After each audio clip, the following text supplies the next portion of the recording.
Coca-Cola spent 99 years building the most trusted name on the planet.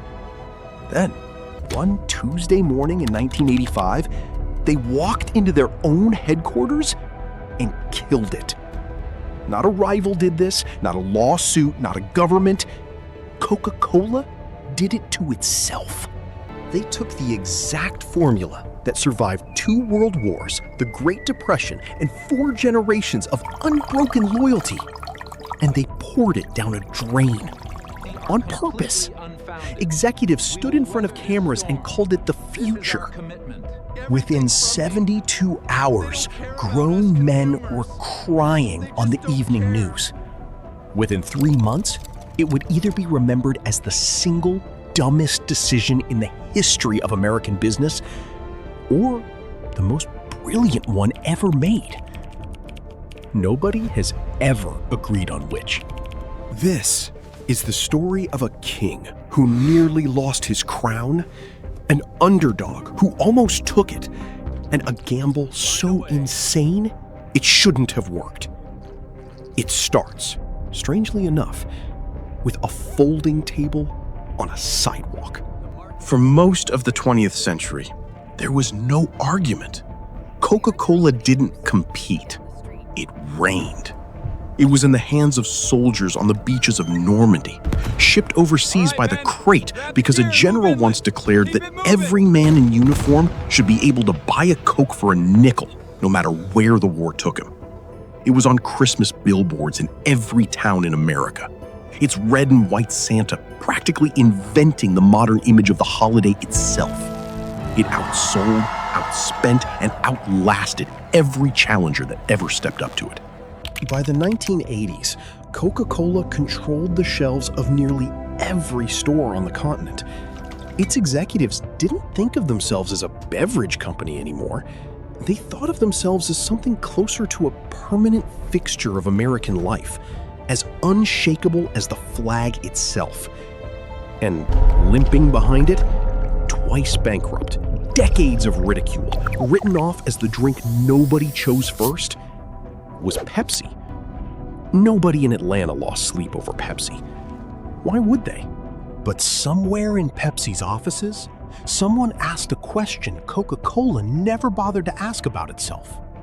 What if people don't actually choose Coke because it tastes better? What if they choose it because it's Coke? That single sentence was about to become a loaded gun. Pepsi didn't buy a Super Bowl ad. They didn't hire a single celebrity. They set up folding tables on sidewalks in cities across the country. 2 paper cups, no logos, no labels. No brand loyalty to hide behind.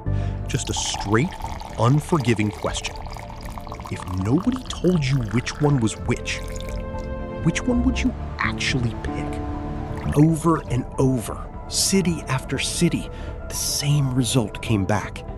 People reached for the cup marked M, Pepsi. Coca-Cola heard the rumors and ran the exact same test privately, certain their own data would prove Pepsi wrong. It didn't. The numbers matched. And the moment that report reached the top floor in Atlanta, something that hadn't happened in almost a century happened. Coca-Cola got scared. Fear inside a company that size doesn't look like panic. It looks like silence. Meetings that used to last 20 minutes started running for 6 hours. Charts got redrawn. Careers got quietly threatened. For the first time since the Great Depression, Coca-Cola's market share was actually shrinking. Everyone in that building knew exactly who was taking it. Behind closed doors, the company's own chairman ordered a taste test so secret that most employees never even knew it happened. They rebuilt the Pepsi challenge in private, hoping the public results had been some kind of fluke, a bad sample, a rigged location, anything that would let them dismiss it. It wasn't a fluke. The private numbers matched the public ones almost exactly. And that meant the danger wasn't a marketing problem they could out-advertise. It was sitting inside the syrup itself. The people running the most dominant beverage company on Earth were staring down a question they never expected to have to answer. What if the formula itself, the one thing nobody was ever allowed to touch, was the reason they were losing? So they made a call that would have been unthinkable a year earlier. They decided to change it permanently. April 23rd, 1985. Coca-Cola stood in front of the world and announced that the original formula was gone. In its place, new Coke. They expected front-page praise. They expected to be called visionary. What they got instead was the fastest, angriest public backlash a beverage company had ever seen. Within weeks, over 400,000 phone calls and letters flooded Coca-Cola's offices. Actual grief, actual outrage over a soft drink. One man reportedly called Coca-Cola's hotline every single day for weeks, simply to ask if the old formula was back yet. People started hoarding old formula Coke in garages like it was gold. Some families rationing it out bottle by bottle like it might never be made again. A black market formed almost overnight. Cases of the original recipe changing hands for prices that would have sounded insane just months earlier. And Pepsi didn't stay quiet while their oldest rival bled. They ran ads mocking Coca-Cola's collapse in real time. They gave their own employees a paid day off just to celebrate it.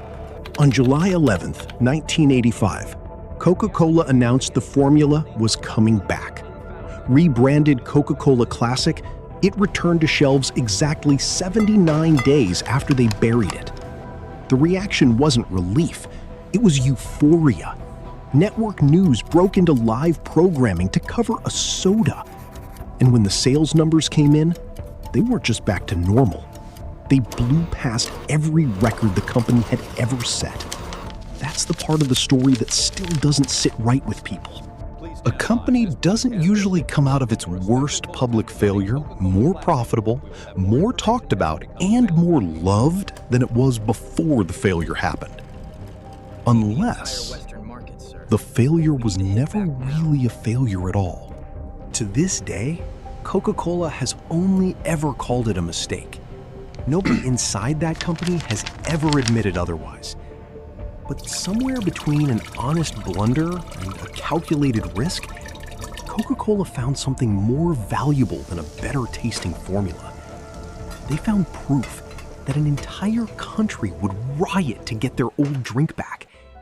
And no ad campaign on earth could have manufactured that kind of love without first threatening to take it away.